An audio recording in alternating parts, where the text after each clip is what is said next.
జీహెచ్ఎంసీలో 27 మంది ఇంజనీర్లపై వేటు వేస్తూ కమిషనర్ ఇలంబర్తి ఉత్తర్వులు జారీ చేశారు. కొంతకాలంగా అక్రమ నిర్మాణాల విషయంలో నాక్ ఇంజనీర్లు డబ్బులు తీసుకున్నట్లు కమిషనర్కు ఫిర్యాదు చేశారు బాధితులు. దీనిపై విజిలెన్స్ విచారణ చేయించారు కమిషనర్. గ్రేటర్లో 100 మంది నాక్ ఇంజనీర్లు ఉండగా 27 మంది అవినీతికి పాల్పడినట్లు విచారణలో తేలడంతో వారిని సస్పెండ్ చేశారు బాల్దియా కమిషనర్ ఇలంబర్తి.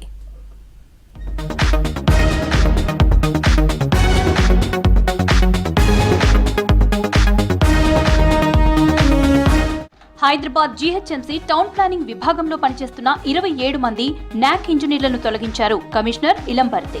అక్రమాలకు పాల్పడుతున్న వారితో జీహెచ్ఎంసీకి చెడ్డ పేరు వస్తోందని, విధుల్లో నుంచి తొలగిస్తున్నామని ఆదేశాలు జారీ చేశారు. కొంతకాలంగా గ్రేటర్లో ఆక్రమణలపై ఇంజనీర్లు తనిఖీలు చేయకపోవడం, ఒకవేళ చేసినా చర్యలు తీసుకోలేదన్నారు కమిషనర్.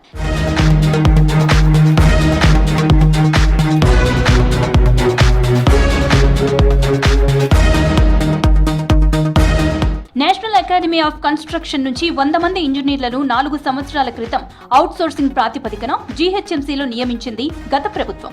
నాక్ ఇంజనీర్లు వారికి కేటాయించిన పరిధిలో ఫీల్డ్లో తిరుగుతూ అక్రమ నిర్మాణాలను గుర్తించి సెక్షన్ ఆఫీసర్కి రిపోర్ట్ చేయాలి. కానీ ఇంజనీర్లు అక్రమ నిర్మాణదారుల నుంచి లంచాలు తీసుకుంటూ ఇల్లీగల్ కన్స్ట్రక్షన్స్ లేవని రిపోర్ట్ ఇస్తున్నారు. వీరిపై ప్రజావాణిలో అధికంగా ఫిర్యాదులొచ్చాయి.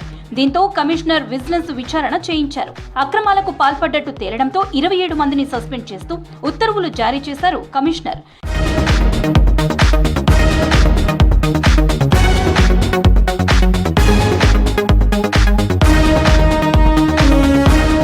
కొందరు నాక్ ఇంజనీర్లు సిటీలోని అక్రమ నిర్మాణాలపై రిపోర్ట్ ఇవ్వడానికి బదులు స్థానిక నాయకులతో లావాదేవీలు చేసినట్లు విజిలెన్స్ విచారణలో తేలింది. బిల్డింగ్ పర్మిషన్స్ తీసుకున్న దానికంటే ఎక్కువ ఫ్లోర్స్ నిర్మించిన వాటి మెజర్మెంట్స్ తీసుకుని టౌన్ ప్లానింగ్ అధికారులకు రిపోర్ట్ ఇవ్వాలి. కానీ ఓనర్స్ దగ్గర డబ్బులు తీసుకుని ఎలాంటి డీవియేషన్ లేదంటూ రిపోర్ట్ ఇచ్చారని ఎంక్వైరీలో తేలింది.